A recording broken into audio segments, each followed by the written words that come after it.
So Tottenham Hotspur have won a game of football, another win in the Champions League this time, and finally we're hearing the glory, glory Tottenham Hotspur music after a home victory. It's felt like such a long time since we've been able to say that. So let's get straight to Tottenham 2, Borussia Dortmund 0. So this was the lineup that Thomas Frank went with. Not very conventional lineup, but obviously there's some sort of, there's been a lot of selection headaches, be that through injuries, players needing to drop out of the squad, like Matisse Tell, who actually had to drop out of the squad for Dominic Solanke to come in. Not too sure if that was something that Frank had any say in, really, or whether that's just sort of legislation.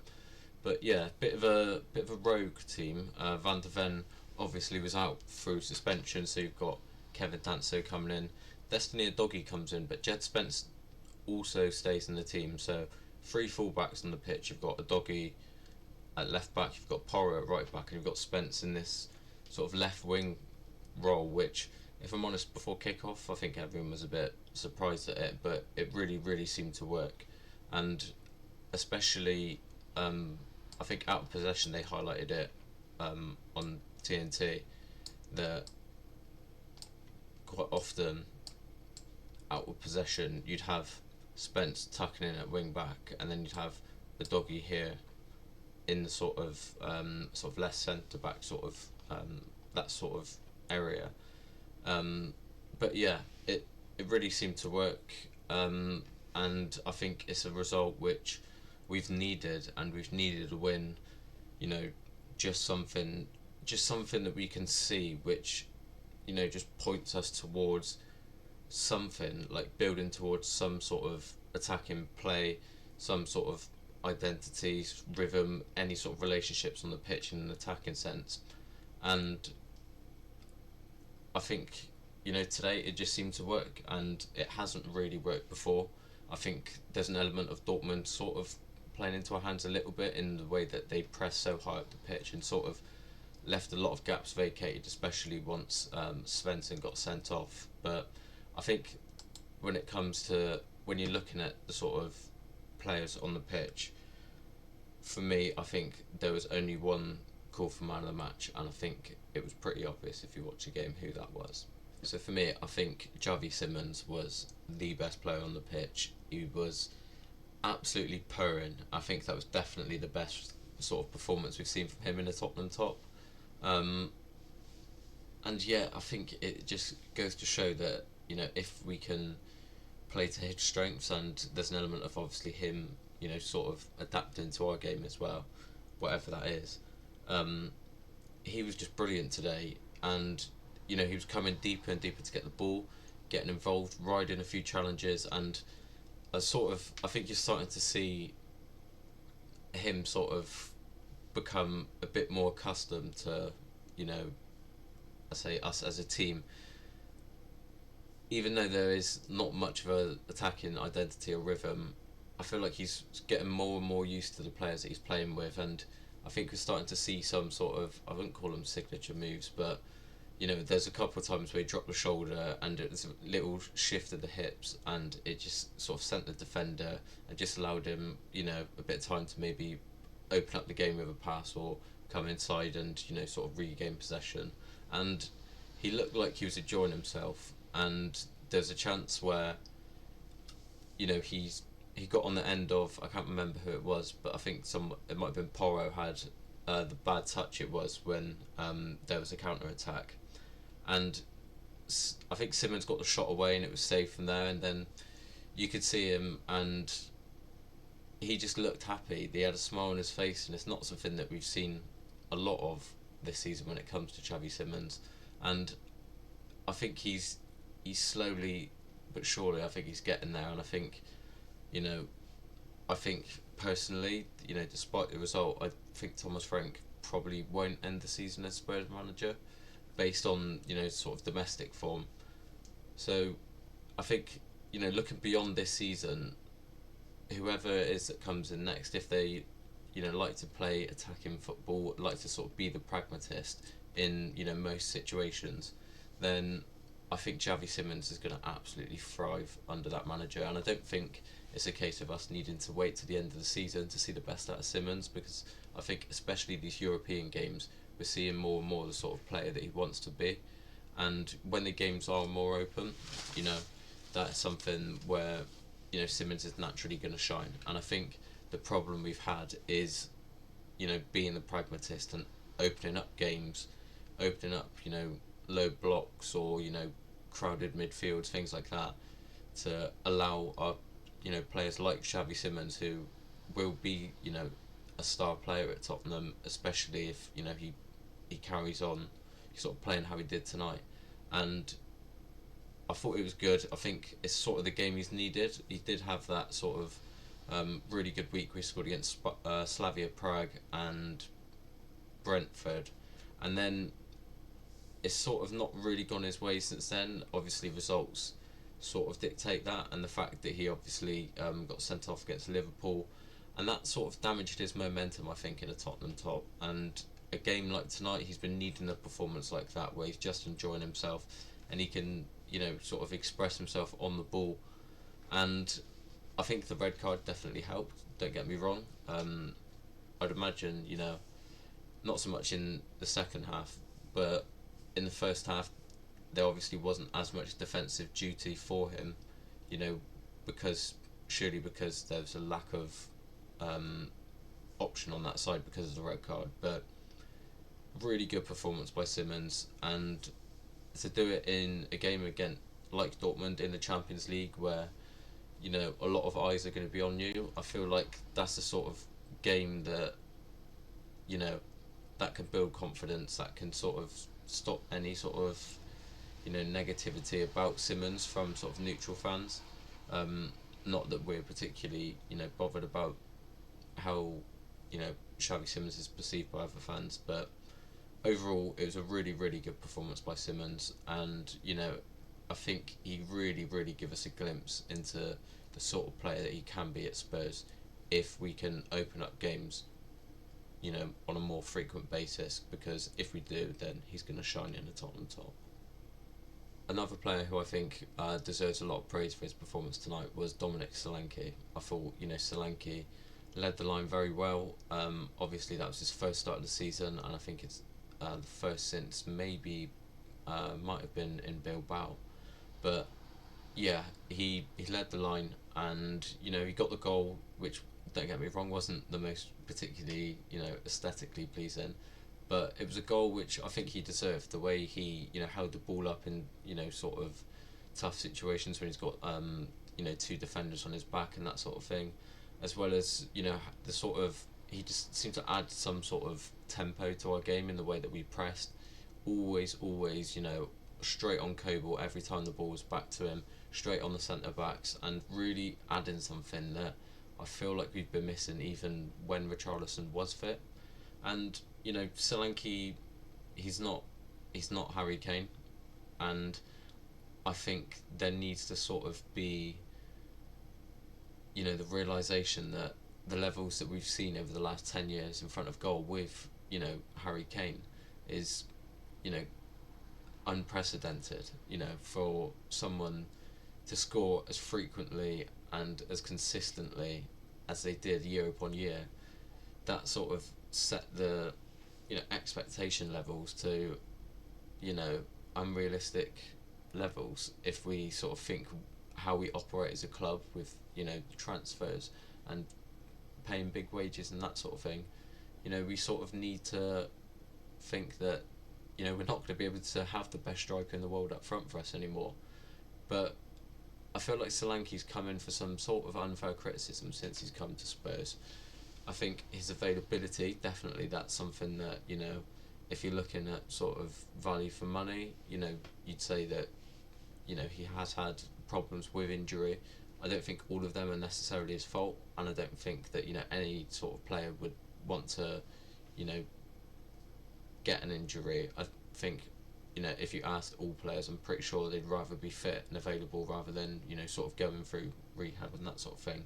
But if he can stay fit, then we might just start to pick up a bit more points, in games where we've not really had an attacking edge, and we sort of come out the traps early in the first half, and not the traps, come out the blocks early in the first half, and we were really gunning for Dortmund, and I think Solanke's intensity that he brought, not just on the ball but off the ball, I think was something that we've really been missing, and he's such a key player for Spurs, and I almost feel like he's sort of been forgotten about in the way that whilst Maddison and Kulusevski are two huge players that we've been missing, I feel like that's sort of clouded over how important Solanke is to us, and if he can stay fit, then I think we're going to be a better football team with Dominic Solanke in the team.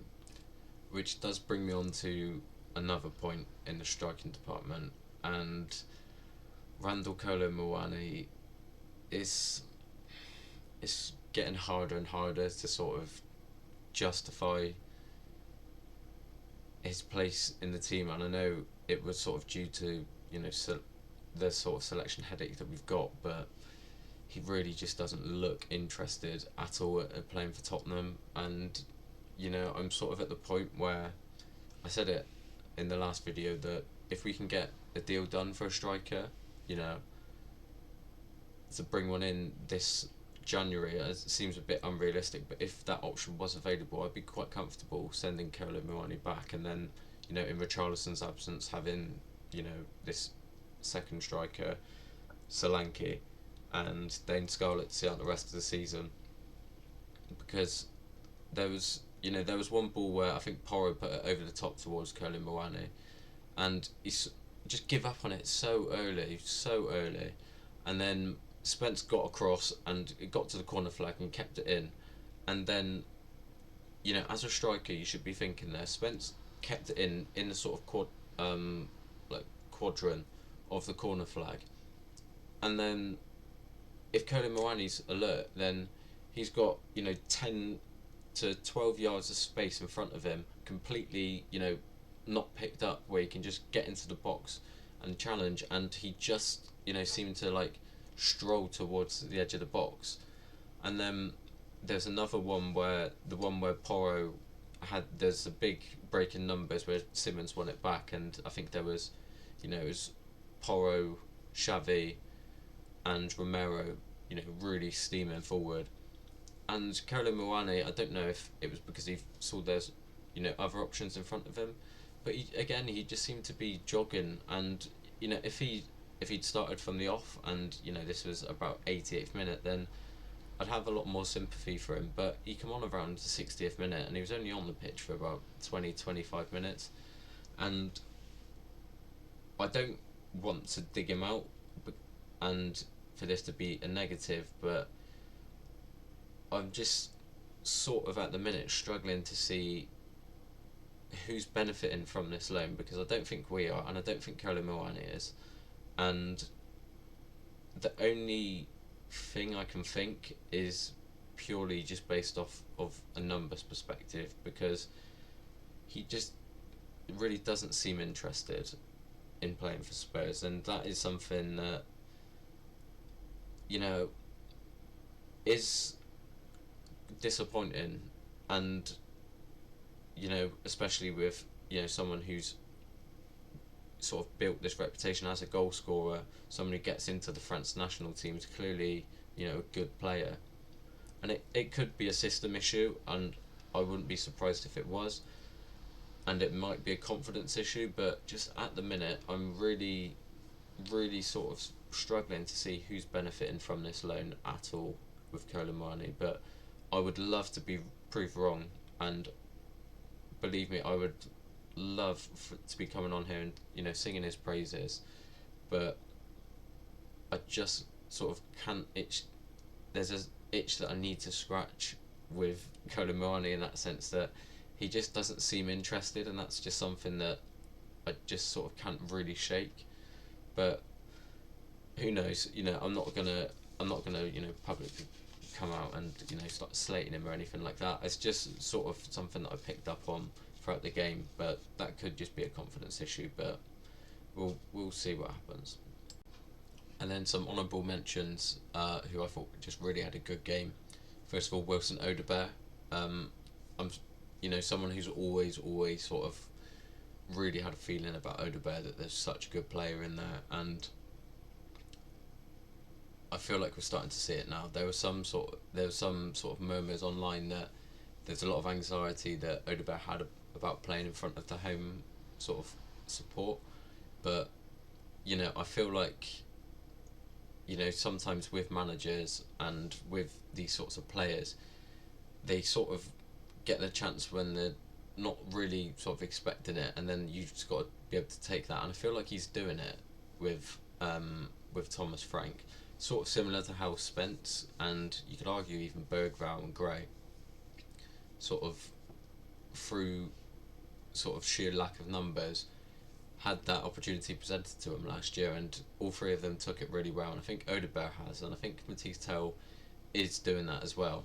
But Odobert in this game, really good, driving at the defence. I think he got the assist for both goals. I could be wrong. Yeah, I think he got the assist for both of them. And obviously with Svensson getting sent off, I think it was actually on Odobert the foul. That just completely allowed the right flank to be, completely open.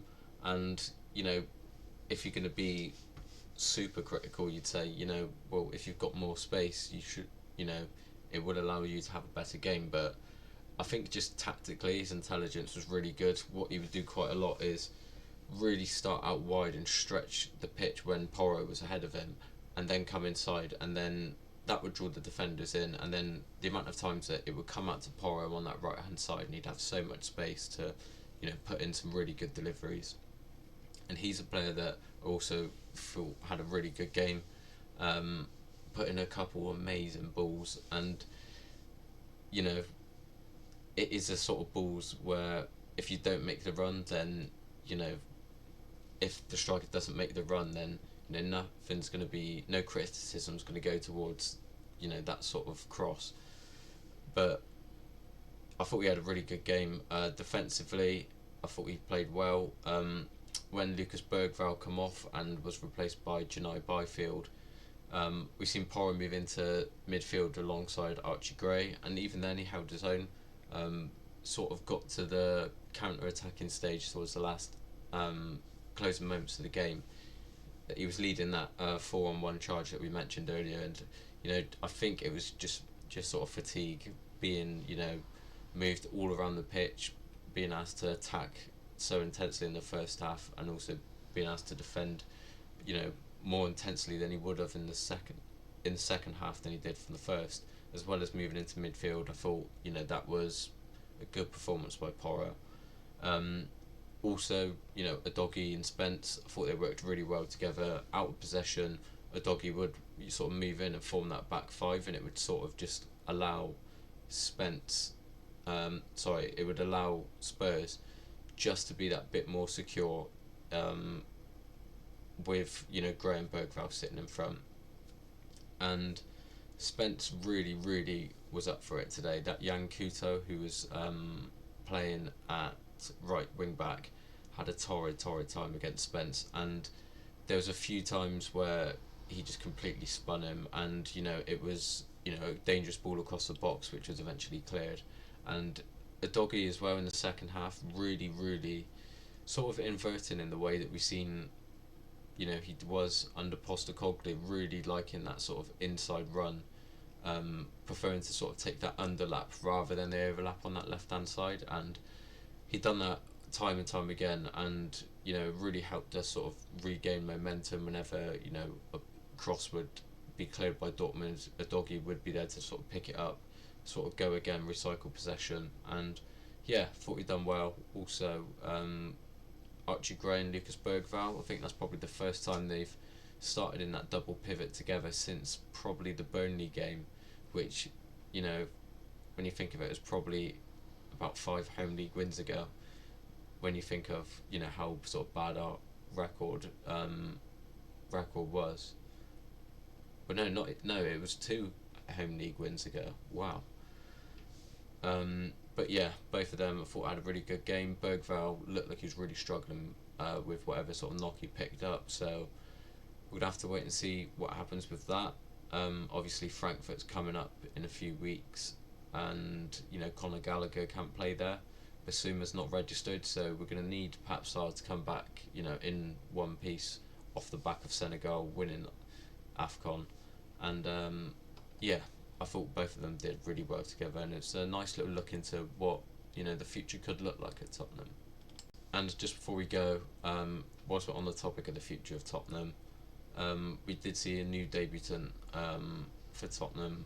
Obviously, we've seen Gallagher make his debut, but this one through the academy, Janai Byfield, come on for Bergvall, and obviously with no sort of midfield options, no senior midfield options, I should say, on the bench. That meant Porro moved inside to where Bergvall was to partner Gray, and then Byfield sort of took up that right back role where Porro was obviously vacated when he moved into midfield.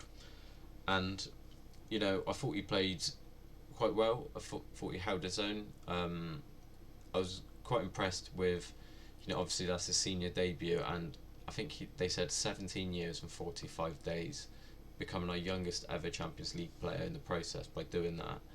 And his first sort of action that he had on the pitch, the ball come to him, he just hit, just standard sort of weighted pass out to Odegaard. And then what I was impressed with is he didn't sort of admire his pass for a 17-year-old who predominantly plays as more of a centre half than a right back, to play that inside in the opposition's half and then to look to go again and make that sort of overlapping run. I thought spoke of the confidence of him, and that confidence saw him through the game. Thought he was largely quite solid at the back, and there was one brilliant tackle he made on Fabio Silva, and it got given as a free kick, but on the replay it was such a good challenge. And he's a player which by all accounts Spurs have high hopes for. I think he's already signed his professional contract, and that was put out on Tottenham's main Twitter account rather than their Spurs Academy Twitter. And I think that probably speaks to the sort of hopes they have for him. I know he's capped at youth level for England and seems to be one of I don't want to comment and put too much pressure on him, but by all accounts there seems to be quite a lot of positive news coming out about Byfield, and sort of hopes that not just Tottenham have, but maybe England at that youth level as well do have for Byfield. So coming in and against a Dortmund team who come out with more attacking emphasis second half, I thought he held his own, and it's always nice to see one of your own making their debut for Tottenham, especially a night under the lights in the Champions League.